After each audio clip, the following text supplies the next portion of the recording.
فیکٹزم کے معزز دوستو السلام علیکم دوستو، حضرت محمد صلی اللہ علیہ وآلہ وسلم نے ارشاد فرمایا، قیامت اس وقت تک قائم نہیں ہوگی یہاں تک کہ عرب کے کچھ قبائل مشرکین کے ساتھ مل کر بتوں کی عبادت نہ کرنے لگیں۔ دوستو، سعودی عرب میں لات اور عزا بتوں کی عبادت پھر سے شروع کر دی گئی، جس کے بارے میں نبی کریم صلی اللہ علیہ وآلہ وسلم نے ارشاد فرمایا، یہ وہ دین ہے جس کو اللہ تعالیٰ نے اپنے لیے پسند فرمایا اور اس کے لیے اللہ تعالیٰ نے اپنے پیغمبر بھیجے ہیں۔ میں تمہیں بھی اس اللہ کی طرف بلاتا ہوں، لات اور عزا کی عبادت سے روکتا ہوں۔ دوستو، سب سے پہلے تو آپ کو بتاتے ہیں لات اور عزا ہے کیا۔ دوستو، پہلے زمانے میں بت پرستی عام ہوتی تھی، جسے مشرکین مکہ کے یہ تین بت لات، منات اور عزا مشہور ہیں، جن کا ذکر قرآن کی سورہ نجم میں آیا ہے۔ آیت نمبر 19-23 میں اللہ تعالیٰ قرآن پاک میں فرماتے ہیں، بھلا تم نے لات اور عزا پر غور کیا ہے اور تیسرے ایک اور منات پر؟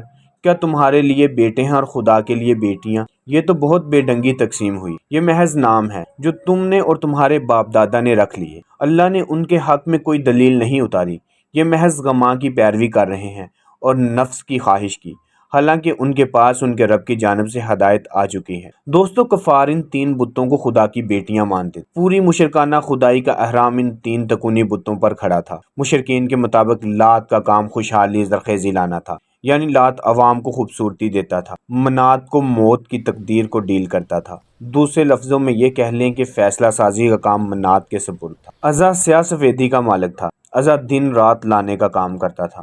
مشرکین مکہ اس جہالت کے گٹیا ٹوپ اندھیرے میں ڈوبے تھے۔ ظالم کا ظلم اپنے عروج پر تھا، کاہن اپنی مرضی کے فیصلے کرتا تھا، ہر فیصلے ان تین بتوں سے جوڑ کر عوام کو چپ کروا دیتے تھے۔ قوم ان بتوں کو خدا مانتی تھی، اس لیے خاموشی سے ظلم سہتی رہی۔ یہ بت نہیں، ایک ظلم کا نظام تھا، جس میں امیر آدمی پیسوں سے اس نظام کے تین بنیادی مناروں سے اپنی مرضی کے فیصلے کرواتا تھا۔ اس وقت کے اطلاعات کا چوتھا میڈیم کاہن تھا، جہاں سے بات عوام تک پہنچتی تھی۔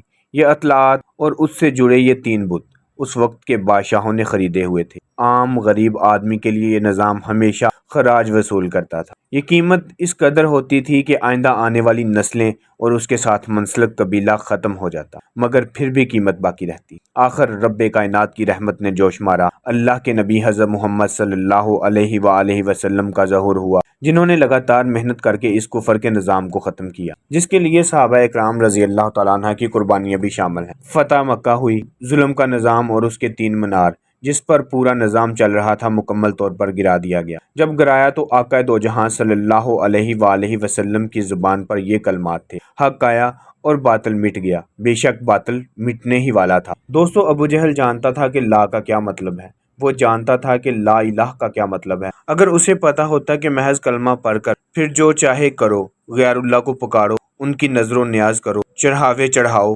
مزارات قائم کرو، عرس کرو، قبر پرستی کرو، اولیاء کو، انبیاء کو، صالحین کو معبود بناؤ اور انہیں مفوق الاسباب مدد کے لیے پکارو، انہیں حاجت روا مشکل کشا سمجھو، تو ابو جہل یا مشرکین مکہ کو اسلام قبول کرنے میں کوئی دقت نہیں تھی، وہ ایسا اسلام ضرور قبول کر لیتے۔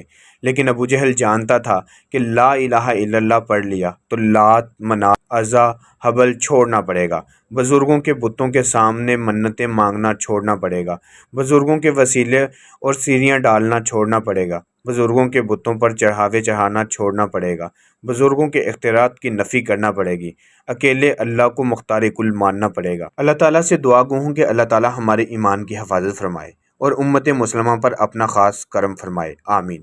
امید کرتا ہوں آپ کو آج کی ہماری ویڈیو پسند آئی ہوگی۔ ویڈیو پسند آنے کی صورت میں ہمارے چینل کو سبسکرائب کریں، ہماری ویڈیو کو لائک کریں اور ہماری ویڈیو کو زیادہ سے زیادہ شیئر کریں۔ ملتے ہیں اگلی ویڈیو میں، تب تک کے لیے اللہ حافظ۔